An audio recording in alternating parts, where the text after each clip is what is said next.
Olá, ouvintes e internautas que acompanham a Associação Mulheres na Comunicação. Estamos dando início a mais uma edição do projeto Segundamente, um projeto que tem como objetivo apresentar, informar, debater conteúdos para o cenário político em ano eleitoral, de forma transparente e comprometida. E temos o prazer de contar novamente com a presença da advogada eleitoral Ana Raquel Gomes, que vai nos ajudar com os temas relacionados à campanha eleitoral do ano de 2026. Olá, Ana Raquel, que bom ter você aqui de novo com a gente mais uma vez. E é sempre um prazer falar com você. Eu gostaria que você se apresentasse, ao invés de eu ficar aqui lendo o seu mini currículo, que você se apresente, por favor. Olá, Geralda. Olá a todos os ouvintes e ouvintes. É um prazer enorme estar aqui novamente. Eu me chamo Ana Raquel, sou advogada eleitoralista, atuo nessa área já há um tempinho. É sempre uma honra participar. Obrigada, Geralda. Que bom. Gente, e nesse programa de hoje, nós queremos fazer assim trazer um panorama do que vai ser a campanha eleitoral do ano de 2026. Calendário, o que é pré-candidatura, qual é o período da pré-candidatura, o que é a campanha em si. As pessoas às vezes ficam falando que a pré-campanha é maior do que a campanha, se esse ano tem alguma mudança em relação aos anos anteriores. Quais são as novidades dessa campanha eleitoral de 2026, de acordo com o Código Eleitoral? Também nós queremos saber quem pode ser candidato, quem pode ser candidata, né? Se tem alguma especificidade para as mulheres que querem se candidatar a algum cargo. Então, é sobre isso que nós vamos falar, né, Ana Raquel? Sim. Estamos aqui para fazer esse apanhado geral aí. Então vamos começar falando, nós estamos no mês de julho e a gente percebe que já existe um movimento grande desde muito antes, né, na questão da campanha eleitoral. Como é que está o calendário? Como é que é o calendário? Quando é que pode começar a fazer campanha? Esse período de pré-campanha vai até quando? Explica pra gente. Então, Geraldo, o período de pré-campanha a gente não tem uma data de início desse período, a gente tem uma data de fim.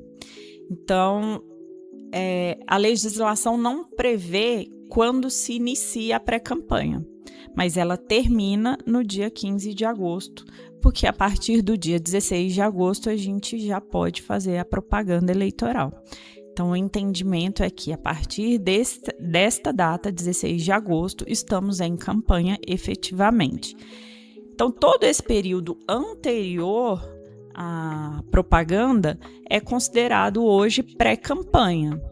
E aí, nesse período, a gente tem a legislação, né, a Lei das Eleições, a Lei 9.504, prevê uma série de ações que podem ser feitas por aquelas pessoas que são pré-candidatas, né? E lembrando, pré-candidato, quem que é? É aquela pessoa que ainda não passou pelas convenções partidárias e não teve o seu nome confirmado na convenção para poder disputar as eleições, ter o registro, o requerimento de registro de candidatura enviado para a Justiça Eleitoral e não teve o nome deferido, apesar de que aí, se a gente for entrar na esfera mais jurídica mesmo, quem tem o requerimento indeferido ainda assim pode disputar a eleição, disputa sub júdice, né? Mas pré-candidata é aquela pessoa que ainda não passou pela convenção partidária. E aí, como você falou de calendário eleitoral, nós estamos nessa fase de pré-campanha e a partir aí do dia 20 de julho, a gente entra no período do dia 20 de julho até o dia 5 de agosto, a gente entra no período justamente das convenções partidárias, onde os partidos vão aí montar as suas chapas, fazerem as suas atas, as suas listas de candidatos e candidatas e enviar para a Justiça Eleitoral o requerimento do registro de candidatura. que cada partido tem que preocupar no sentido de depois, o que a gente também consegue perceber que as consequências elas vão acontecendo ao longo, inclusive, do ano subsequente ao ano eleitoral, né? Então, assim, o que o partido tem que ter em mente que ele não pode deixar de cumprir? Por exemplo, as cotas. Sim, as cotas têm que ser observadas, porque como a gente já acompanha há um tempo, né, Geraldo? A cota, ela é de gênero. Dizem muito assim, né? Cota de mulheres. Não, a cota é de gênero. Então, obrigatoriamente, pela legislação eleitoral, tem-se que observar a proporção de 30 a 70. Se tem 30%, se tem 70% de um gênero masculino ou feminino, tem que ter 30% do outro. Geralmente, ainda, infelizmente, nós temos 70% de candidaturas masculinas e 30% de candidaturas femininas. Se isso não for observado, a gente sabe, pode aí o partido, né, sofrer uma ação de investigação judicial eleitoral ou também outras ações, né, que podem levar à cassação de mandatos. Toda a chapa cai e quem foi candidato fica inelegível. Os dirigentes partidários podem responder também por isso, porque a cota de gênero, a não observância da cota de gênero é considerado fraude eleitoral. Entendo. E em relação à pessoa que quer se candidatar, ela precisa estar filiada a um partido político. Sim. E até a data para se filiar, existe um limite? Sim, é 6 meses antes das eleições, a pessoa tem que estar afiliada num partido, qualquer partido. Tem também a questão do domicílio eleitoral, tem que estar com o título eleitoral também em dia, tem que ter a certidão de quitação eleitoral, não pode estar com nenhum débito na justiça eleitoral, inclusive com relação à questão de ter justificado o voto, a ausência, né, a votação, que também impede, caso tenha problema nesse sentido, impede a emissão da certidão de quitação eleitoral, multas eleitorais, enfim, você tem que estar com o título regularizado, toda a documentação correta, porque tem-se que comprovar, né, também apresentar a documentação, tem que comprovar que é alfabetizado, e aí quem não tem, na verdade, um diploma ou um histórico escolar pode comprovar a alfabetização por meio da Carteira Nacional de Habilitação e comprovar que passou na convenção partidária, que foi aceito como candidato ou candidata, e aí após ser enviado o requerimento do registro de candidatura, a justiça analisa essa documentação e defere.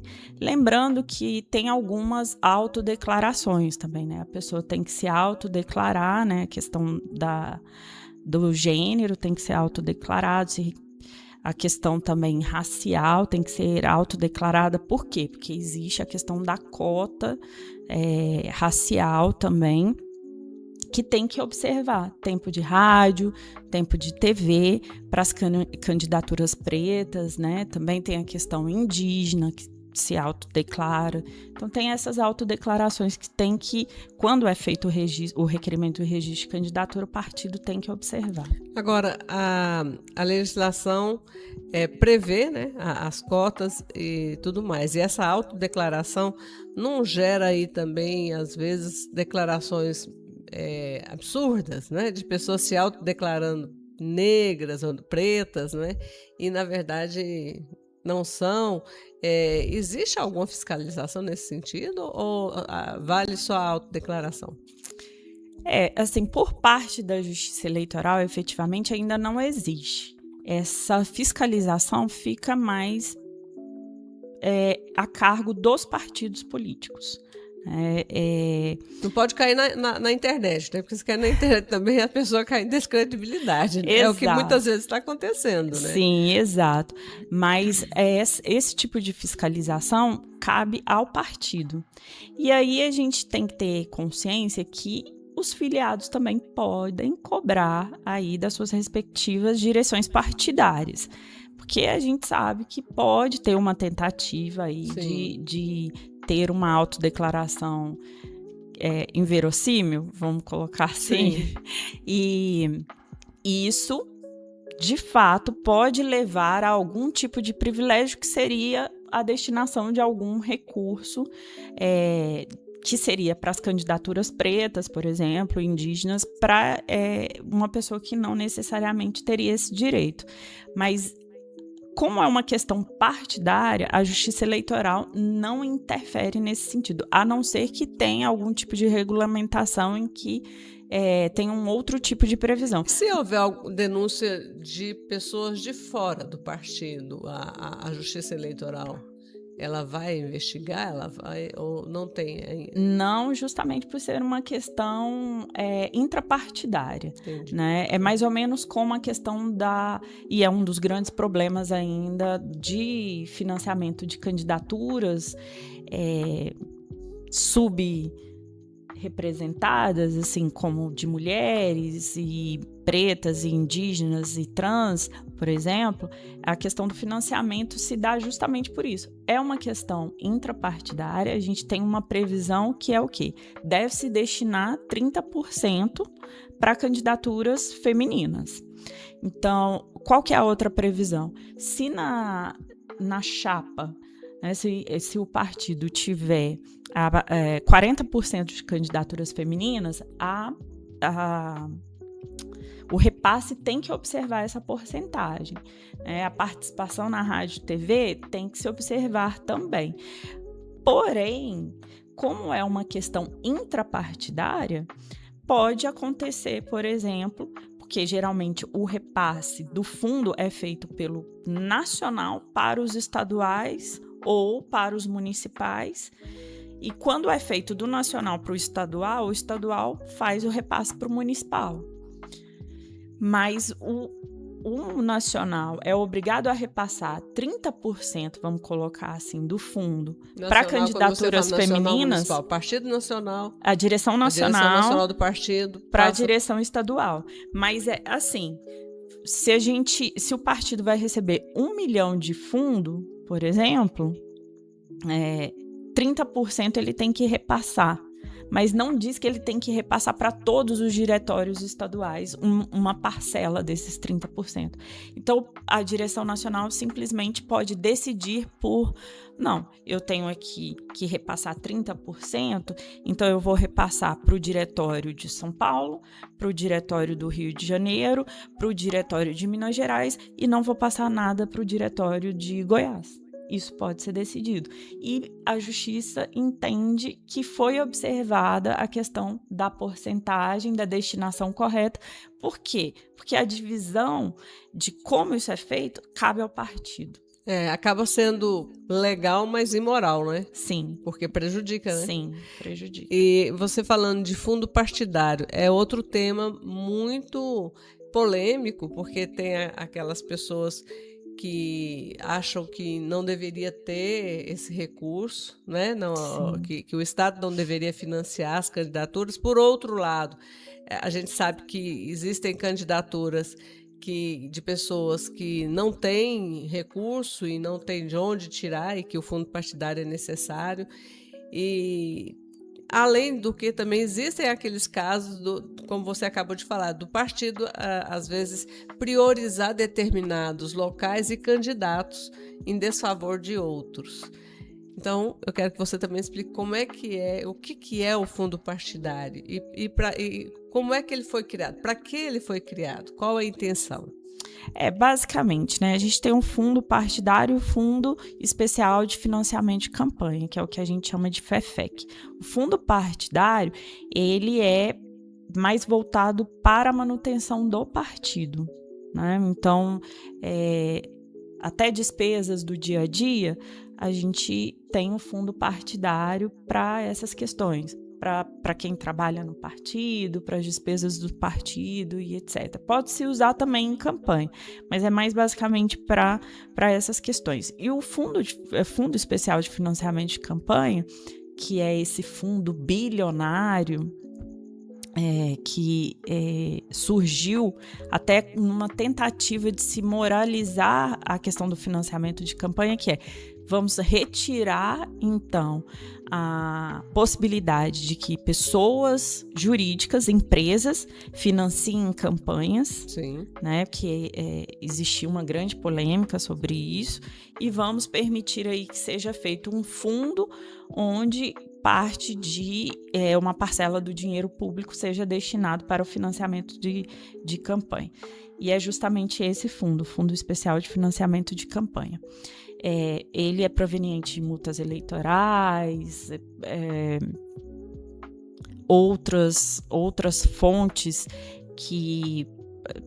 de sanções eleitorais, tanto para partido quanto para candidatos e pessoas dirigentes partidários, que têm que recolher esse valor por meio de uma GRU e vai para esse fundo. Essa é uma parcela do FEFE que é para isso. E esse fundo é para financiamento das campanhas mesmo.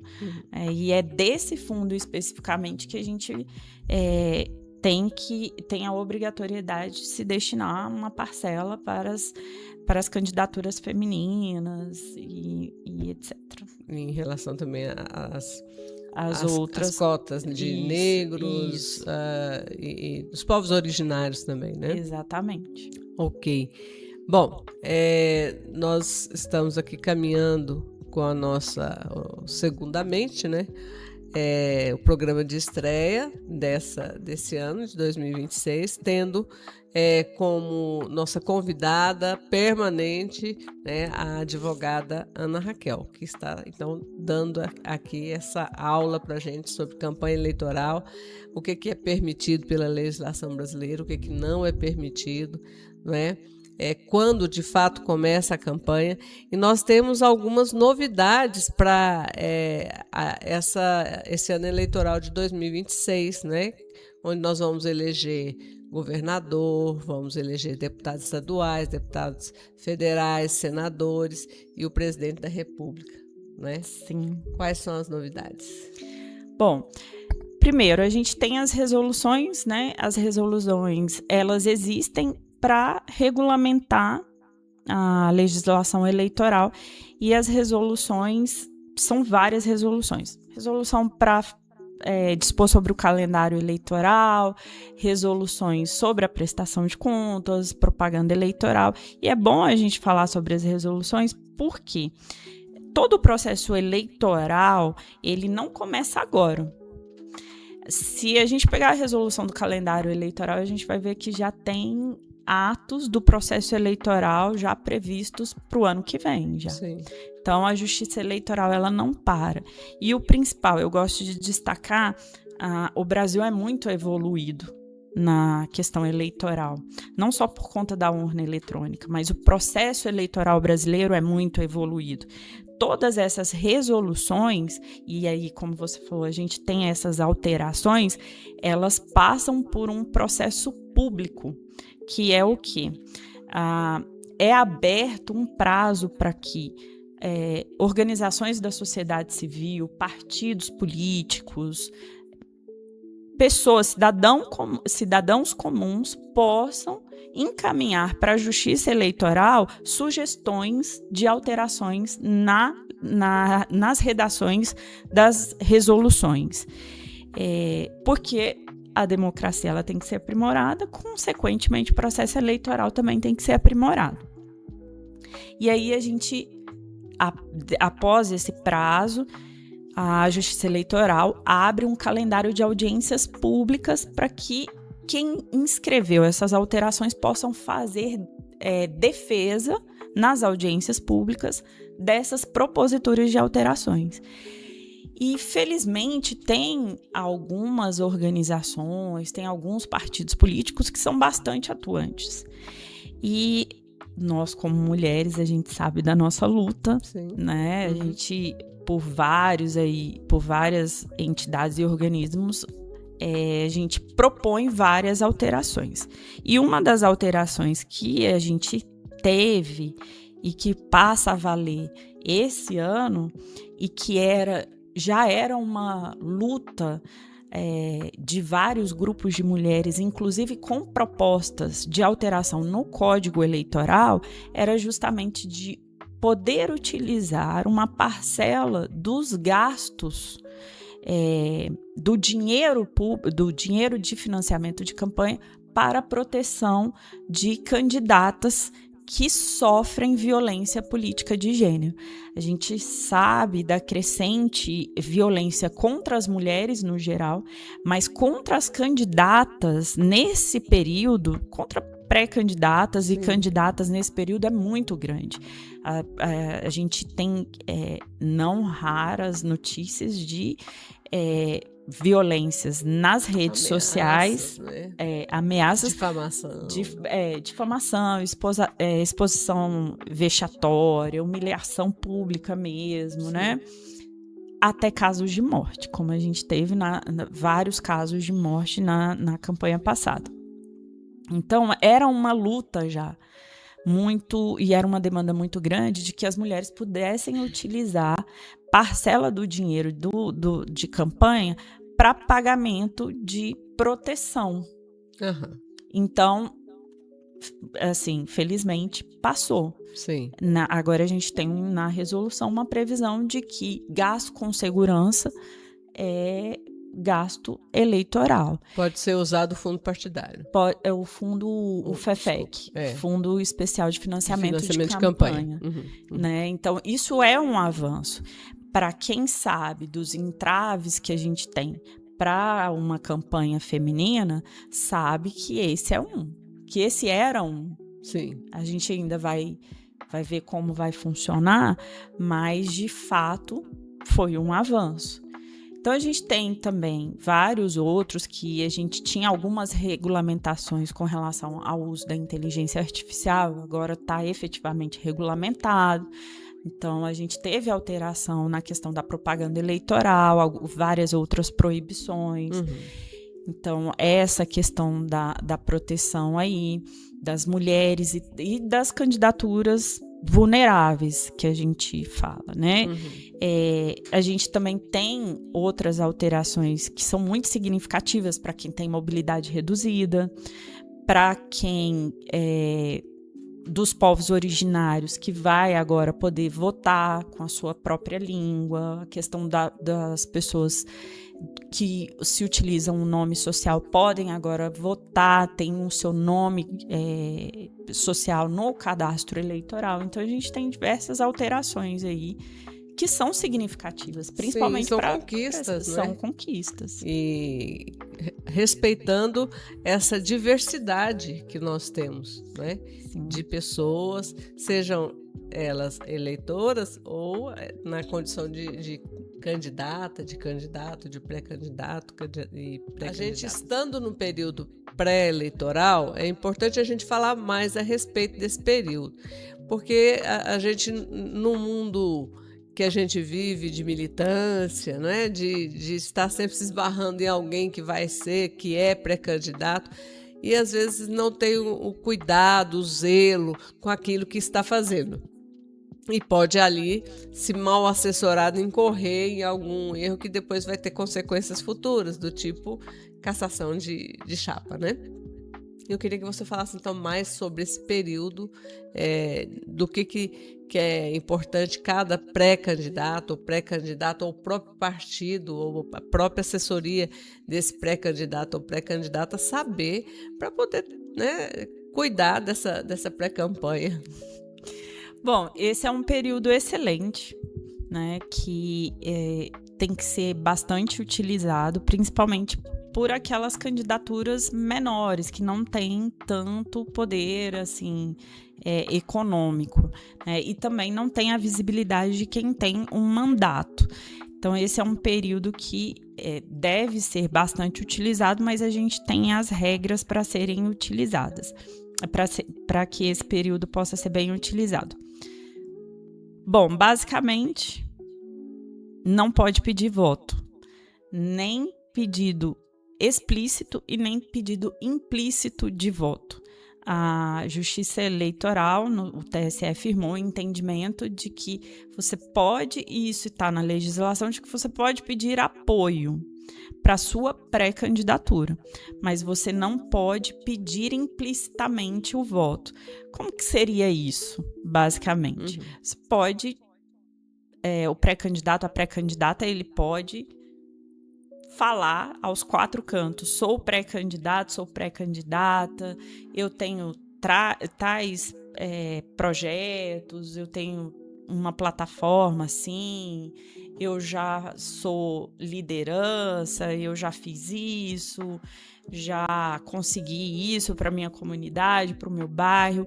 Pode exaltar suas qualidades, pode tecer críticas ao governo, enfim, sem difamar o coleguinha, não pode, porque aí dá multa. Sim. Mas pode exaltar suas qualidades, participar de programas, pode ter uma rede social onde ele se autodenomina como pré-candidato, como pré-candidata.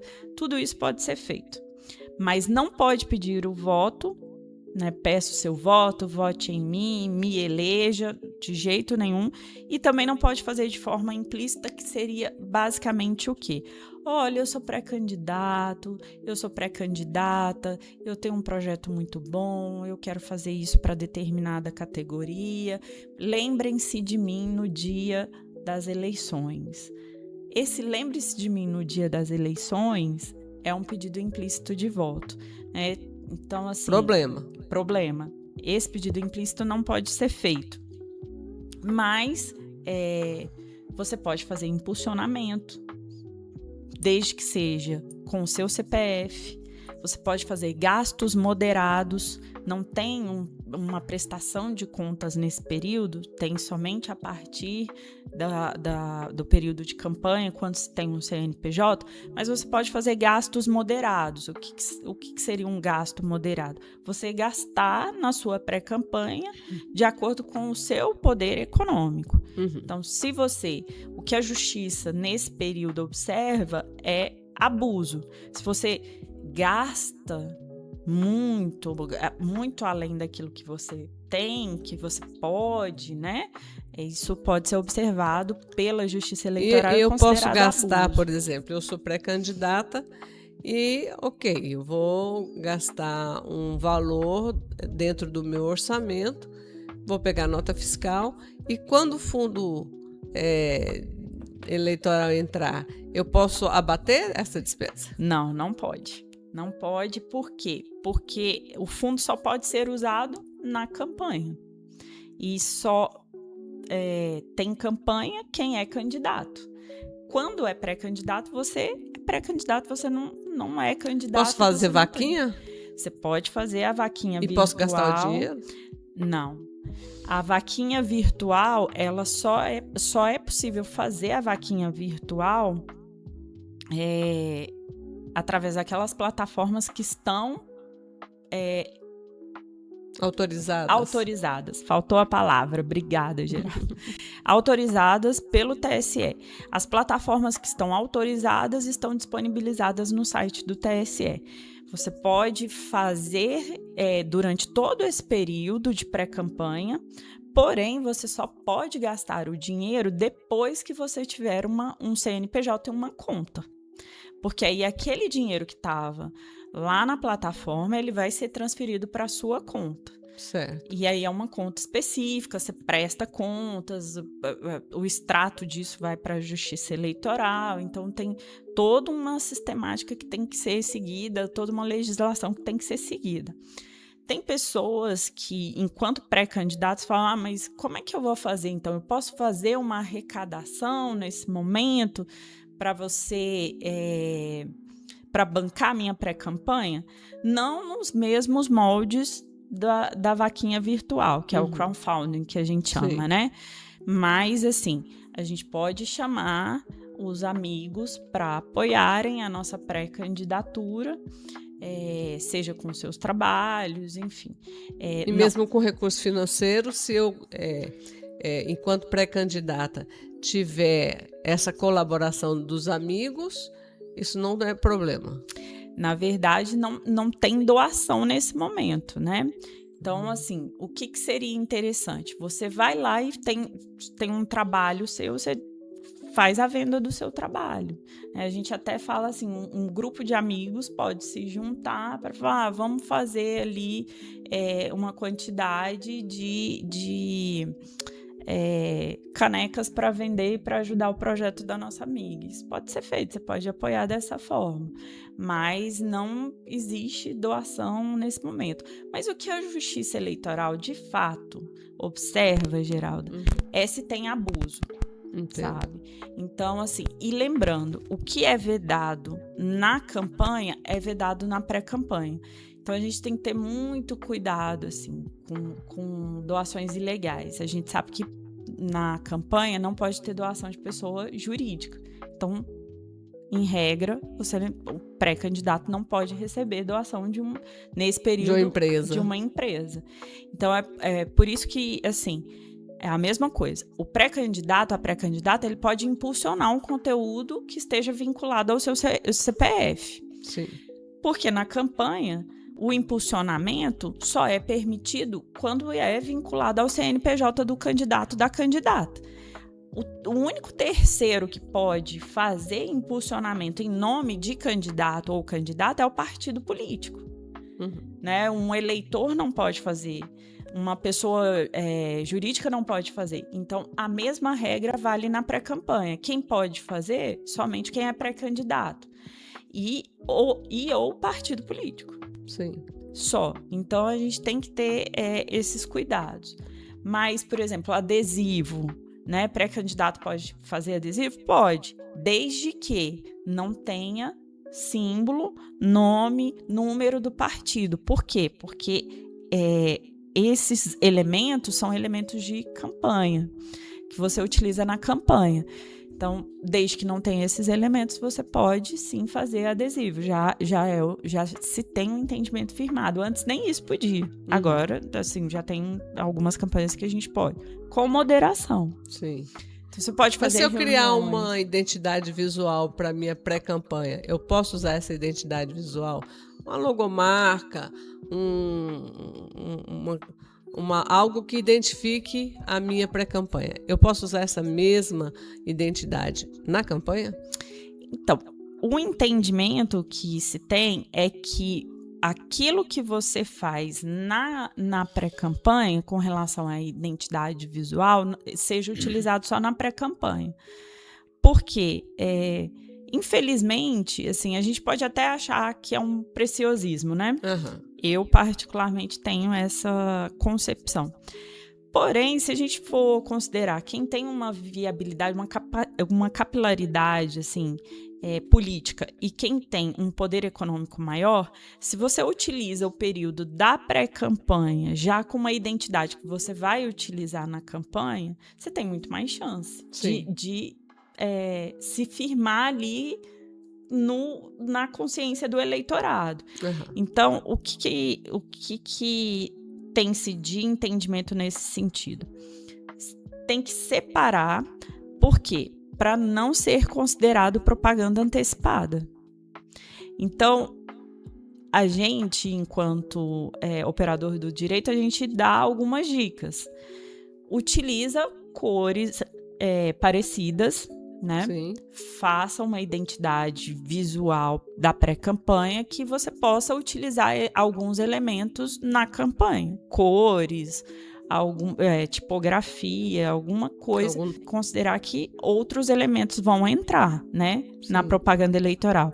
Que aí é o caso do número do candidato, da candidata, o símbolo do partido, aí tem também um slogan de campanha que aí entra, e tem outros elementos. O que eu vejo, às vezes, assim, com muita frequência, e até muito antes, é interessante quando você fala que a pré-campanha não tem data para começar, porque tem pessoas que já começam nesse processo, assim, com um tempo bem maior do que o habitual, né? Mais de ano você começa a ver algumas frases, tipo adesivo em carro, né? Sou amigo do fulano. E às vezes algo assim que não é tão discreto, que parece mesmo com a campanha. Como identificar? A Justiça Eleitoral, ela vai atrás desses casos assim abusivos? Sim. A Justiça Eleitoral, no período de pré-campanha, a gente sabe assim, a pré-campanha antes do dia 4 de julho, que é o defeso, que a gente chama, né? Defeso eleitoral. Uhum. Antes do dia 4 de julho, os 3 meses antes Sim. das eleições, a justiça não presta tanta atenção, assim, Certo. porque ela está mais preocupada com o processo, organizar o processo eleitoral. Como eu te disse, a gente tem um calendário eleitoral. Se a gente pegar a resolução, a gente vai ver que começa lá atrás. Sim. O período de defeso eleitoral, que são os 3 meses antes das eleições, aí já tem uma observância maior. Por quê? Porque aí também a gente tem vedações muito específicas que estão previstas na legislação eleitoral, principalmente para aqueles que são detentores de cargos políticos, né? E também alguns gestores públicos. Então, a gente tem ali uma previsão no artigo 73 da legislação eleitoral que veda uma série de atitudes, assim, de atos, que é o que a gente chama de condutas vedadas. Mas enquanto, durante todo esse período, 3 meses antes e até antes desse defeso eleitoral, a gente tem a possibilidade de fazer denúncias. Uhum. A gente sabe, a gente já falou em alguns programas sobre alguns canais de denúncia. Um dos canais é um aplicativo chamado Pardal. Só que o Pardal ele começa a funcionar mais perto da campanha em si. Porém, esse período anterior à campanha, a gente pode fazer denúncia para o Ministério Público, né? Sim. Essa campanha, como você disse, é para presidente, governador, senador, deputado federal e estadual. A circunscrição desse pleito é federal e estadual. Então, quem é o Ministério Público que é responsável pelas ações, né, e fiscalização é o Ministério Público Federal. Mesmo que a gente faça denúncia para o Ministério Público Estadual, a denúncia vai ser remetida para o federal. Sim. Mas você pode acessar o site do Ministério Público Estadual, do Ministério Público Federal e fazer a denúncia, caso você veja alguma irregularidade. Os abusos, como você comentou, que é o que a justiça de fato fiscaliza mais,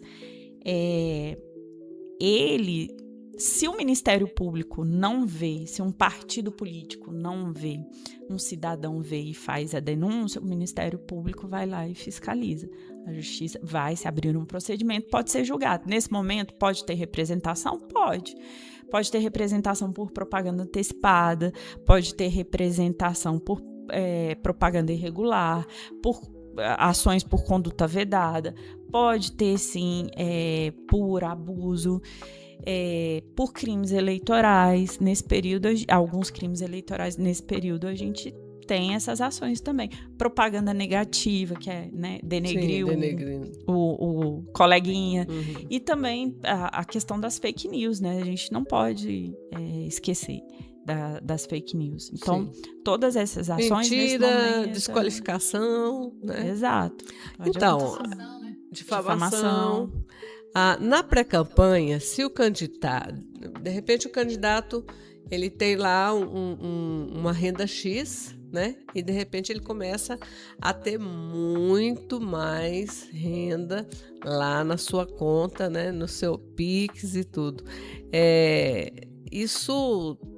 Tem como a legislação, a Justiça Eleitoral fiscalizar e verificar se está ok? Ele pode receber, ele pode usar, porque ele pode alegar que está usando dinheiro próprio na campanha. O abuso, ele pode ser fiscalizado sim, é como a gente falou. E tem ações próprias. Porque todo pré-candidato, ele tem que apresentar a declaração de imposto de renda, né? Sim. O candidato, um dos documentos que tem que ser entregue é justamente a sua declaração. Não se entrega a declaração do imposto de renda. Uhum. O candidato ele faz uma declaração no sentido, um veículo, não precisa nem colocar valor. Um veículo, mas aí, por exemplo, se ele tiver dinheiro em conta, ele tem que avisar uma conta bancária. Com tantos R$1.000. Tem o dinheiro guardado em casa, isso, e é muito prudente que se faça, porque existem, e não raro a gente tem problema nesse sentido, né? Se um candidato, por exemplo, ele tem um valor em espécie em casa e ele não declara isso, e na campanha ele utiliza desse valor, a conta não vai bater. Não vai fechar. Não. E aí, na prestação de contas, isso vai ser questionado.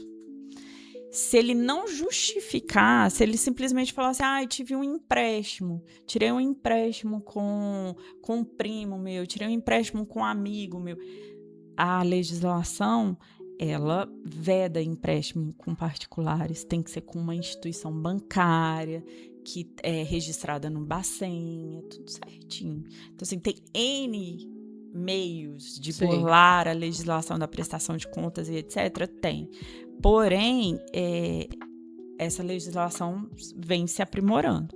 Então, se acontecer dele na pré-campanha receber, assim, como eu disse, o que é vedado na campanha é vedado na pré-campanha. Se tiver o recebimento e ele se utilizar na pré-campanha, se tiver muitos gastos além daquilo que ele poderia ter como fonte de renda, né? Isso pode ser investigado, aí como eu disse, tem a AIGE, tem a AIME, que são as ações de investigação que geram a cassação. O Linding Case que a gente fala é da Moro de Saias. Lembra da Moro de Saias? Não. Ela foi cassada, se não me engano é do Mato Grosso do Sul, do Mato Grosso. Ela foi cassada. Chegou a ser eleita? Sim, foi eleita e foi cassada por gastos na pré-campanha. Para qual legislatura? Deputada? Foi, se não me engano, 2020, Como 2022, acho 2020. Ela foi cassada justamente porque ela teve um gasto que, assim, foi considerado muito acima. Então, ficou claro que era um abuso de poder econômico, e abuso de poder econômico leva à cassação, inelegibilidade, e ela, de fato, foi cassada. Justamente porque ela fez uma contratação, gastou muito dinheiro com marketing na época da pré-campanha. Olha só. No Segundamente 2026, nós vamos ter mais novidades. Vocês aguardem que nós estamos preparando coisas interessantes aí que vocês vão tomar conhecimento a cada episódio. Mas já partindo para o final desse primeiro episódio, eu quero dizer que o Segundamente é uma produção da Associação Mulheres na Comunicação, que tem na produção Raiquena, Bruna Porto e o Paulo Pacheco, que está aqui nos dirigindo, coordenando os trabalhos. E eu quero mais uma vez, então, eu, Geralda Cunha, estarei na apresentação junto com as minhas companheiras. É claro que cada programa vocês vão perceber aí que nós vamos tornando o programa cada vez mais dinâmico, não é? E aí eu quero concluir essa parte, esse programa, esse primeiro episódio, com a Ana Raquel, então, deixando aí, acho que é importante, Ana, a gente deixar para os nossos ouvintes, os internautas que acompanham a Associação Mulheres na Comunicação e todo esse projeto que a gente faz com o maior carinho, como a Bruna falou recentemente aí, né, que o Segundamente tem esse caráter formativo. Então, não é só informação, mas é também formação. E nós, cidadãos e cidadãs, muitas vezes a gente carece de informações básicas. Por exemplo, onde é que fica o TRE? Qual que é? Hoje em dia a gente não fala mais de telefone, mas quais são os contatos, né? A quem recorrer quando a gente percebe que tem abuso, que aquilo que está sendo feito é crime. A gente sabe que no período mesmo, no dia da eleição, no pós-eleição, o que pode, o que não pode. Aí eu gostaria que você já deixasse aqui para a nossa audiência esses toques que são importantes e que a gente vai, no decorrer dos episódios, aprimorando e trazendo mais informação. Bom, o TRE, lembrando, né, a circunscrição do pleito esse ano é federal e estadual, então quem vai ser responsável por julgar as representações, as ações, os registros de candidatura, enfim, falar sobre o processo eleitoral, a primeira instância que a gente diz da justiça é o TRE. Na eleição municipal são os juízes eleitorais e o TRE é a segunda instância. Nesse pleito é o TRE. E onde fica o TRE? Lá de frente ao centro administrativo. É um prédio na Praça Cívica, é um prédio já icônico aqui, nosso, em Goiânia, e fica sediado lá.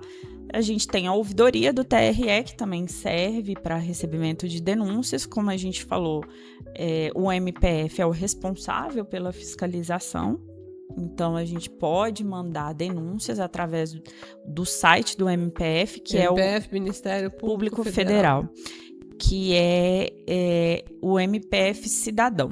Mas aí você vai lá no site de busca e coloca Ministério Público Federal ou MPF, que ele já... MPF Goiás, que ele já te remete para a página do Ministério Público. Tem, assim, se utiliza ainda convencionalmente a linha telefônica, né? Ligar para esses órgãos. Ainda é possível. É possível ligar para o TRE, é possível ligar para o Ministério Público Federal. É possível fazer denúncia para o Ministério Público Estadual? Vai receber, o Ministério Público Estadual vai receber a denúncia e vai encaminhar para o Ministério Público Federal. Então, certo. É possível, sim. A gente tem esses canais. Futuramente, a gente vai ter o Pardal. E aí, o Pardal, que é um aplicativo que foi desenvolvido pelo TSE justamente para o recebimento das denúncias durante o período eleitoral. E aí, Geralda, eu gosto de falar que a democracia ela querendo ou não, participativa e é nossa obrigação, enquanto cidadão, participar e ajudar a construir e melhorar a nossa democracia. Nesse sentido, nesse período, todos nós somos fiscais também. Então, independente do nosso partido, aquilo que é ilegal, a gente tem que denunciar, a gente tem que informar. Além do Ministério Público Federal, do Ministério Público Estadual, da Justiça Eleitoral em si, o site do TSE também recebe, né? E aí, nesse período, ou as pessoas que têm receio de ter o seu nome ali, não vamos fazer, viu, pessoal, mau uso desses canais, por favor. Porque existe isso. Sim. Infelizmente, a gente teve um aumento de denúncias falsas, né? Do mau uso desses canais. Né? Exatamente. Enorme. Mas para quem quer fazer um bom uso, mas não quer ter ali o seu nome veiculado por algum receio de retaliação, você faz o seu cadastro no site do Ministério Público e você, ao fazer a sua comunicação do fato, a sua denúncia, você pode escolher que o seu nome não seja veiculado, que o seu nome não apareça. Então, a denúncia ela não vai ser anônima, porém, o seu nome não vai aparecer. Então, a pessoa, o membro do Ministério Público que recebe a denúncia, que vai fiscalizar, não vai ter acesso ao seu nome também. Mas é uma forma até de barrar que a denúncia é falsa. Denunciação caluniosa é crime, a gente tem que deixar isso aqui claro. Sim. Mas é uma forma até de barrar esse mau uso desse canal, né, que existe para ajudar na construção e no processo eleitoral em si. Mas aí quem tem medo de retaliação não precisa se preocupar, pode fazer a sua denúncia, tem um campo lá que você vai clicar para que seu nome não apareça e não vai aparecer. Pode ficar tranquilo. Mas um detalhe dessa informação que eu fiquei aqui pensando enquanto você falava. A quantidade e um dos canais mais eficientes, inclusive, nesse sentido, é o WhatsApp. Então, a quantidade de vídeos que a gente recebe muitas vezes pura fake news, né? Vídeos que são extremamente violentos, criminosos, que quer colocar medo nas pessoas, demonizar o candidato da oposição, né? de determinado segmento. Então, nesses casos, quando a gente recebe um vídeo que é nitidamente mentiroso, existe o Pardal, por exemplo, seria o canal ideal para a gente passar essa informação, esse vídeo, para que seja apurado e investigado? Também. Tanto o site do Ministério Público, os dois, o estadual e o federal, quanto o Pardal, tem lá um espaço em que você pode anexar arquivos. Vídeos e fotos podem ser anexados. Então, a gente tem que lembrar que não é só quem produz o conteúdo inverídico, né, difamatório, caluniador, injuriador, que o autor, ele não é a única pessoa que vai sofrer qualquer tipo de sanção. A pessoa que faz a divulgação de um vídeo, sabendo que esse vídeo contém informações falsas, né, contém aí um conteúdo que é crime, ele também responde. Então, muitas vezes a pessoa, aquele eleitor, seja por uma paixão exacerbada, né? Sim. Por assim dizer, ou por um ódio exacerbado contra uma determinada parcela da população ou partido político, se ele divulgar um vídeo contendo esse tipo de informação ou com esse conteúdo, ele responde também. Pode responder criminalmente. Recentemente, um deputado federal aqui de Goiás foi julgado e por informação inverídica, mentirosa. Sim. Em relação ao presidente Lula, né? Sim. Foi essa semana, inclusive, né? Sim. Que saiu a sentença. E tem várias outras condenações. E assim, tem muita gente porque a internet, como a informação é muito rápida e a gente sabe que tem mecanismos, né? Provedor na Rússia, na China, que você não consegue, enfim, ali pegar efetivamente quem produziu o conteúdo, é isso. A gente tem que saber que quem veicula, que quem reproduz também responde. A ideia das pessoas, de maneira geral, é de que ninguém vai saber quem é que fez e nem quem mandou, mas os computadores todos têm identificação, né? Sim. Uma hora a conta chega, né? Chega. Gente, eu quero agradecer demais a audiência de vocês. Mais uma vez agradecer a Ana Raquel pela presença, contar com você já aqui para os próximos episódios e com certeza a gente trazendo informações mais detalhadas sobre cada assunto desse que nós conversamos aqui, né, Ana Raquel? Essas novidades,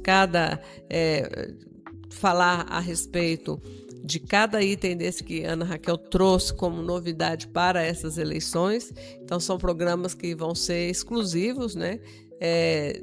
para trazer mais transparência e clareza para você que está nos acompanhando. Então, um grande abraço e até o próximo Segundamente. Abraço aos ouvintes e internautas. Muito obrigada. Obrigada, Geralda. Obrigada, pessoal.